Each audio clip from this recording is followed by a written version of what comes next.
Au cours de ce deuxième chapitre, nous allons étudier l'histologie des tissus conjonctifs. Le plan que nous allons suivre, nous allons commencer par quelques généralités, puis nous verrons les différents éléments constitutifs de ces tissus conjonctifs et les différents types de tissus conjonctifs. Les tissus conjonctifs sont un type de tissu fondamental constituant un support structural et métabolique pour les autres tissus et organes du corps. En effet, les tissus conjonctifs font le lien entre les tissus et les organes. Ils représentent la voie de passage habituelle des vaisseaux sanguins et des nerfs et régulent les échanges de nutriments, de métabolites et de produits de dégradation entre les tissus et la circulation.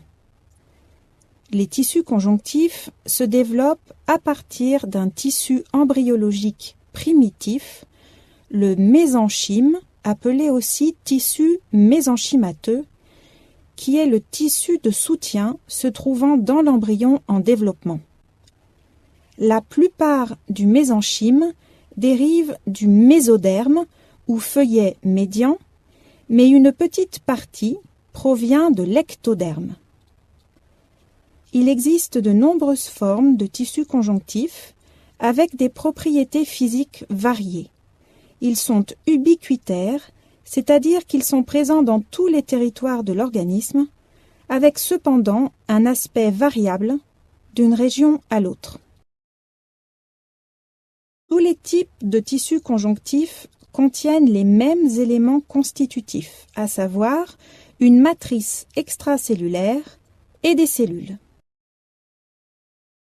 À la différence des autres tissus, le constituant majeur n'est pas cellulaire, c'est la matrice extracellulaire constituée d'une substance fondamentale et de fibres.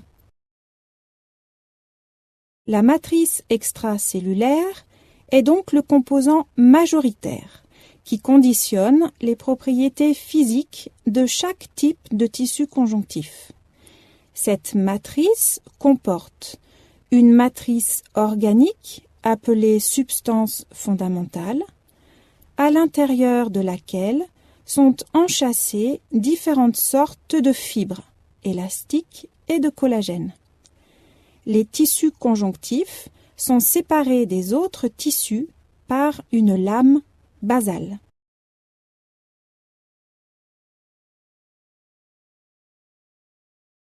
La substance fondamentale forme un milieu transparent, amorphe, dont la consistance est celle d'un gel très hydraté, semi-fluide, qui permet la diffusion de l'oxygène et des molécules dissoutes.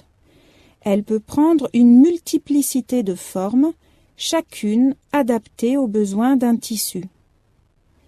Elle est constituée d'eau et d'ions positifs, des cations, en particulier de sodium. L'ensemble constitue le fluide extracellulaire. De longues chaînes de glycosaminoglycanes et de protéoglycanes qui vont former des complexes macromoléculaires très hydrophiles. Les glycosaminoglycanes sont des polymères linéaires d'unités disaccharidiques répétées. Ils sont acides, chargés négativement en raison de la présence de groupements hydroxyle, carboxyle ou sulfate. L'acide hyaluronique est un très grand glycosaminoglycane, très abondant dans les tissus de soutien lâches. Il ne possède pas de groupement sulfate, c'est un glycosaminoglycane non sulfaté, et il ne se fixe pas à des protéines. Une de ses propriétés est sa haute viscosité en solution aqueuse, qui lui donne un aspect de gel. Ce gel n'est pas un obstacle à la diffusion des métabolites, mais l'est pour la diffusion des bactéries. Certaines se sont donc adaptées, synthétisant une enzyme, la hyaluronidase.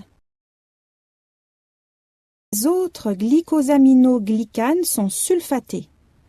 ce sont les chondroïtine sulfate, le dermatane sulfate, l'héparane sulfate, le kératane sulfate.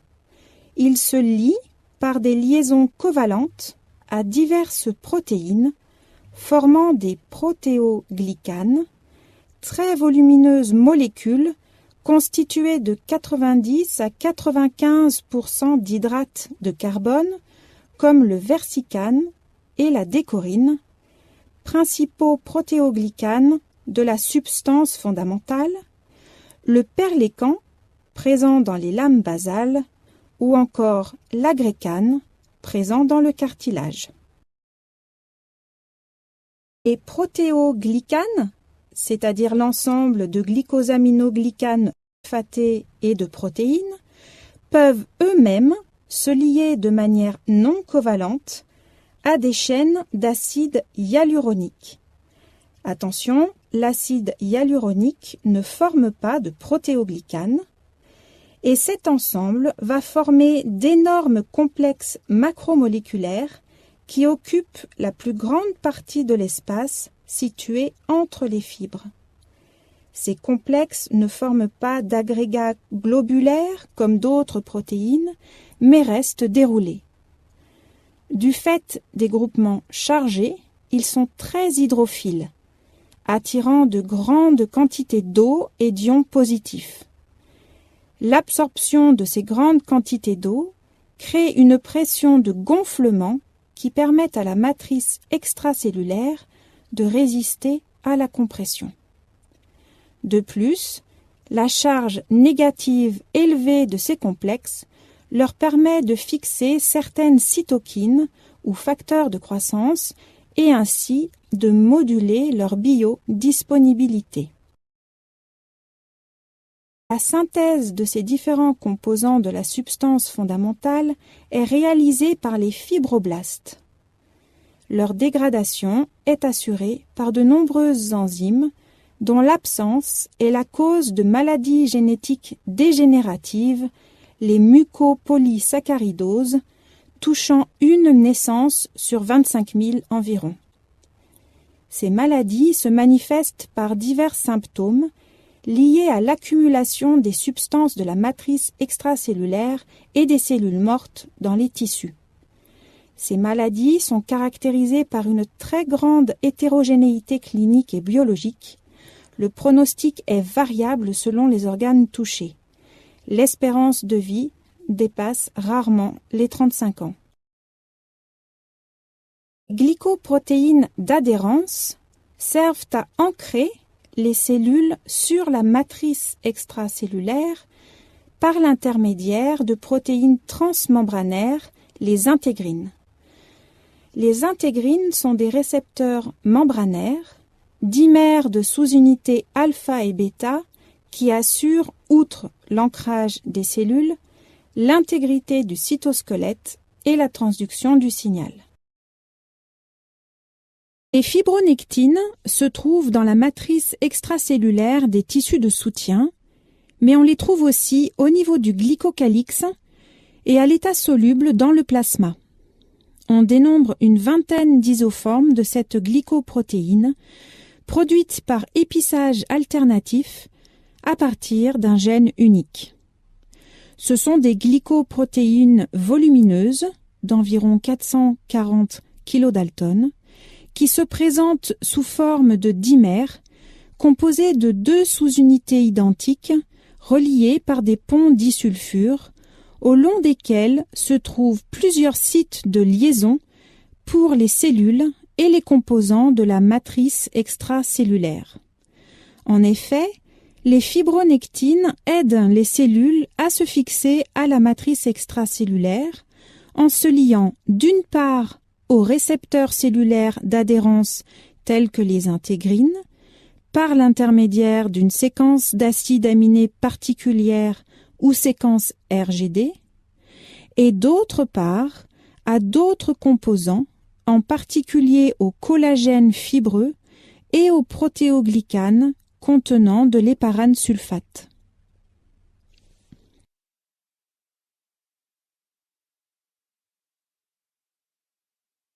En plus de leur rôle de molécules majeures de l'adhérence cellulaire avec le tissu conjonctif, les fibronectines interviennent aussi dans la communication cellulaire.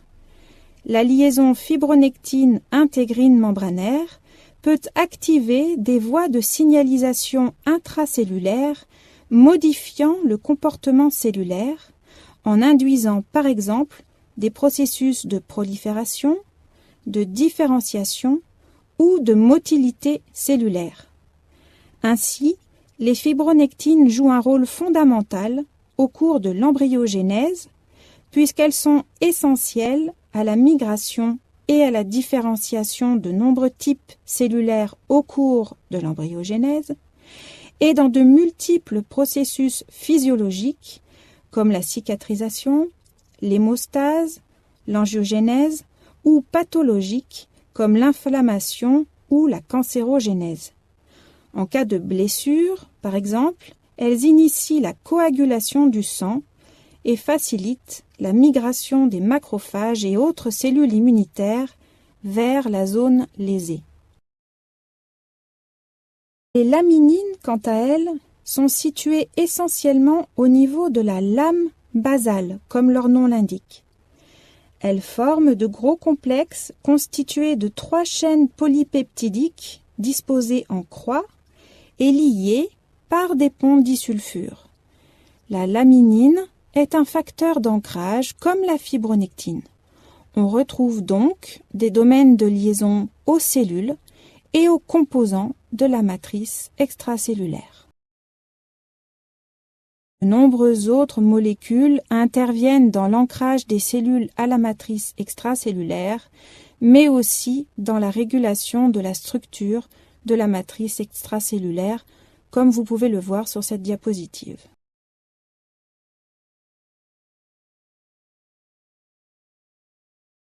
Les fibres appartiennent à 2 types principaux, les collagènes et l'élastine. Les collagènes sont les fibres les plus communément retrouvées dans les tissus de soutien et les protéines les plus abondantes du corps humain.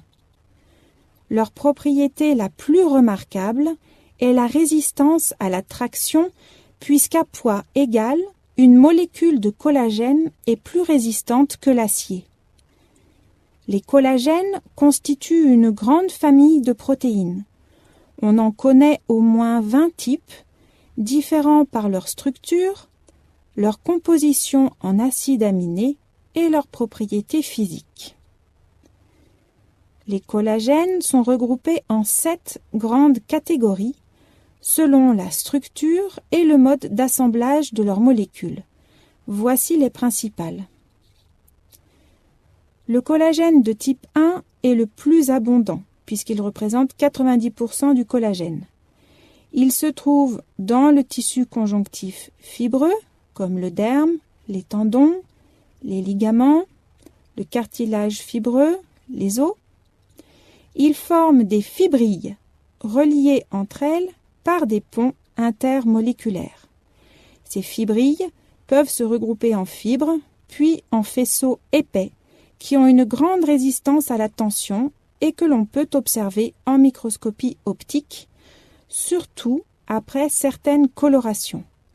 Le safran les colore en jaune, les trichromes de Masson en vert ou en bleu. Nous verrons des illustrations un petit peu plus loin. Le collagène de type 2 est présent dans le cartilage. Il est constitué de fines fibrilles dispersées dans la substance fondamentale. Le collagène de type 3 forme des fibres minces appelées fibres de réticuline. On les retrouve par exemple dans la paroi des vaisseaux, au niveau des organes et tissus hématopoïétiques et lymphoïdes, du foie et du rein. Elles forment l'armature réticulaire délicate de ces organes très cellulaires. Elles sont colorables par l'argent. Le collagène de type 4 ne forme pas de fibrilles, mais une structure à large maille. Il est spécifique de la lame basale, où, avec la laminine et l'éparane sulfate notamment, il forme un réseau serré qui soutient l'épithélium et constitue une barrière filtrante qui sélectionne les macromolécules. Le collagène de type 7 constitue les fibrilles d'ancrage à la lame basale. Les autres types de collagène se retrouvent dans des localisations spécifiques variées.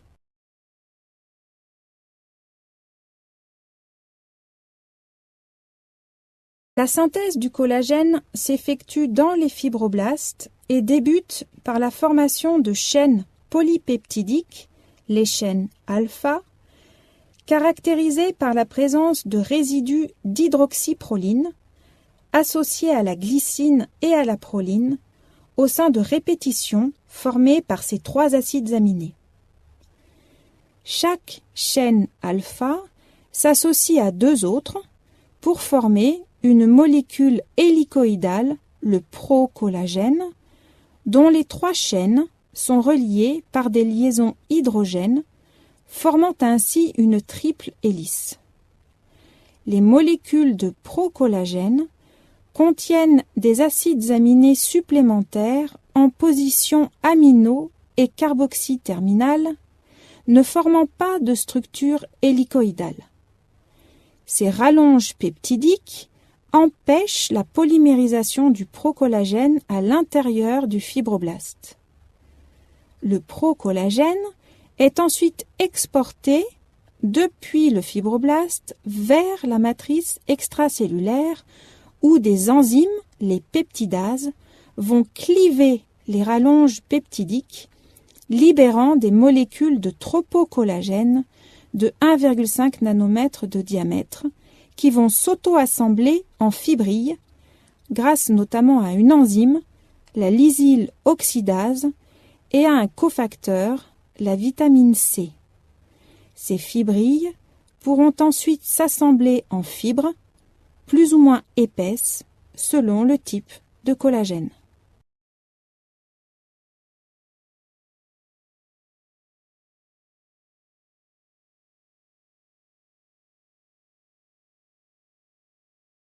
Les fibrilles de collagène ont un diamètre de 30 à 150 nanomètres et sont formées par des molécules de collagène chevauchantes, espacées de façon régulière avec une périodicité de 67 nanomètres, formant ainsi une alternance de bandes claires et de bandes sombres, visualisables en microscopie électronique.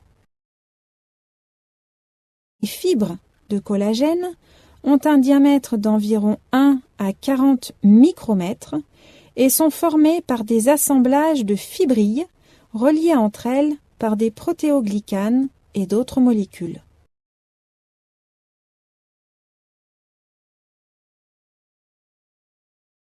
L'élastine est une protéine structurale importante, présente sous forme de fibres et ou de lames discontinues dans la matrice extracellulaire de la peau, des poumons, des vaisseaux sanguins. Elle leur confère des propriétés d'étirement et de relâchement. L'élastine est produite par les fibroblastes et les cellules musculaires lisses dans les vaisseaux élastiques. Elle est produite sous la forme d'un précurseur, la proélastine, qui se polymérise dans la matrice extracellulaire. L'élastine contient des acides aminés de pontage spécifiques, la desmosine et l'isodesmosine, qui induisent un enroulement des molécules d'élastine en un réseau de chaînes.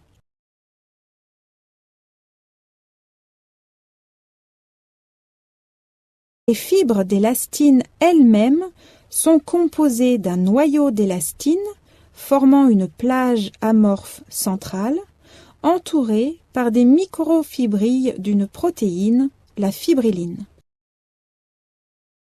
Les fibres élastiques peuvent être étirées d'1,5 fois leur longueur initiale et elles reviennent à cette longueur une fois la tension relâchée. Ce sont les dernières structures à se mettre en place au cours de l'histogénèse et les premières à être affectées par le vieillissement. Leur aspect varie donc avec l'âge du sujet. Elles peuvent être mises en évidence par une coloration à l'orcéine, donnant une couleur violet-noir.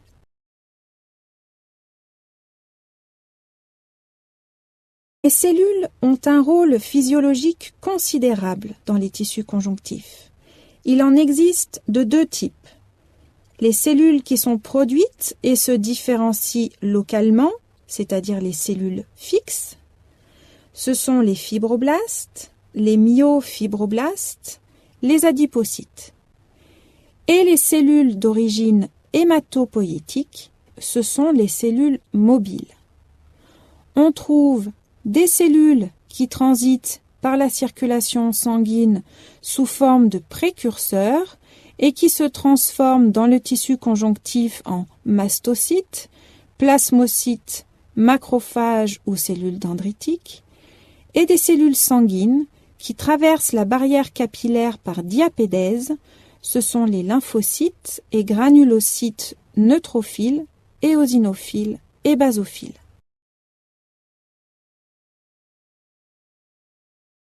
Le fibroblaste est la cellule clé du tissu conjonctif. La plus commune, elle est responsable de la synthèse de la plupart des constituants de la matrice extracellulaire. Le fibroblaste est issu d'une cellule souche mésenchymateuse.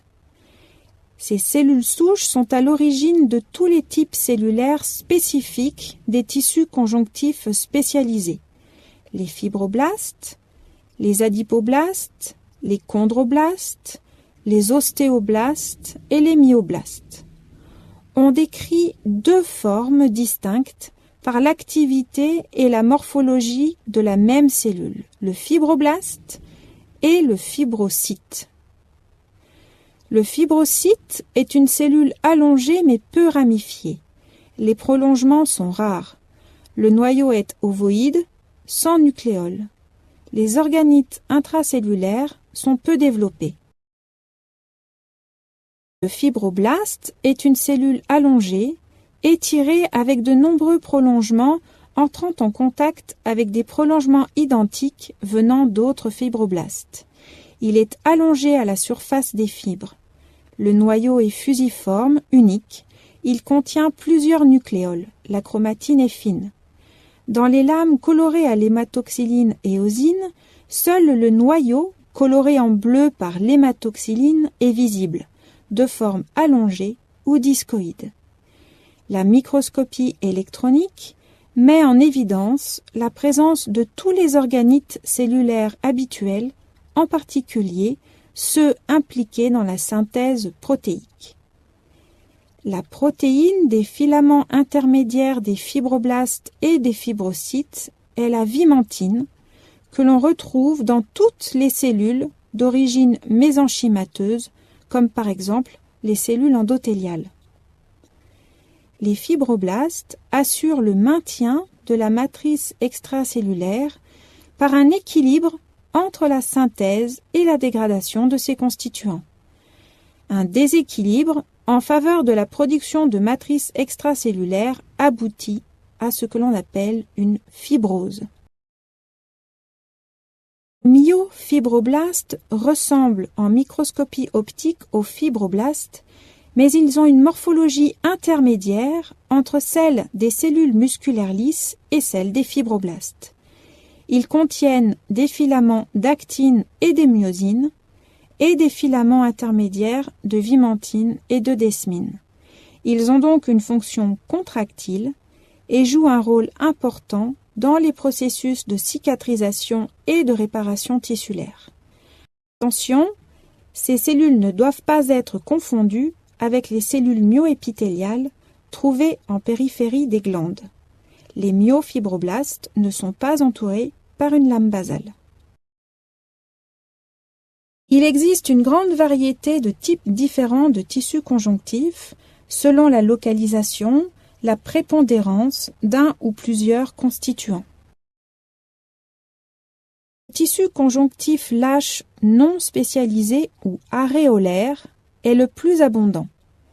Il est constitué d'un réseau de fibres de collagène et d'élastine avec peu de fibres de réticuline, entre les mailles duquel des cellules baignent dans une substance fondamentale abondante.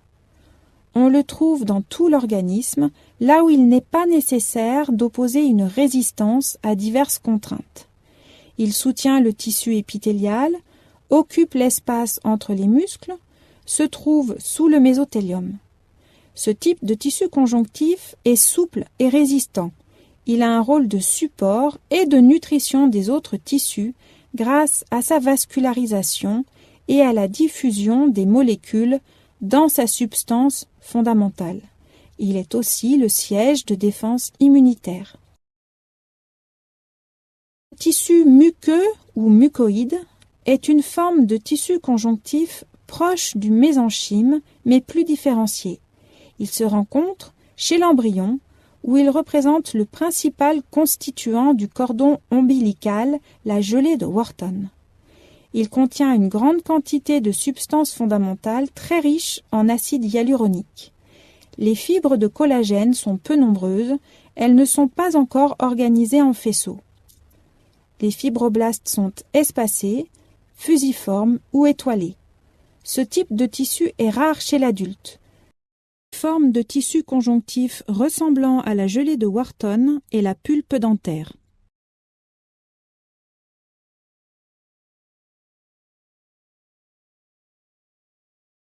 Les tissus conjonctifs denses diffèrent des précédents par leur grande richesse en fibres, le faible nombre de cellules et de vaisseaux et leur substance fondamentale peu abondante. Leur fonction est essentiellement mécanique. Dans les tissus conjonctifs denses, non orientés, irréguliers, les faisceaux de fibres de collagène sont épais, formant un réseau à mailles serrées dans toute l'épaisseur du tissu sans orientation particulière. Les fibres élastiques sont assez nombreuses. Cellules et substances fondamentales sont en proportion réduite. On le trouve dans le derme, la durmère, la gaine des gros nerfs, les capsules de différents organes. Cette non-orientation entraîne une bonne résistance dans toutes les directions. Dans les tissus conjonctifs denses, orientés, réguliers, le tissu conjonctif apparaît sous la forme de cordons cylindriques solides ou de feuillets plats de fibres de collagène très serrées. Les fibres sont orientées dans la direction la mieux adaptée pour résister aux contraintes mécaniques auxquelles elles sont soumises. On les trouve au niveau des tendons et ligaments, des aponevroses, de la cornée.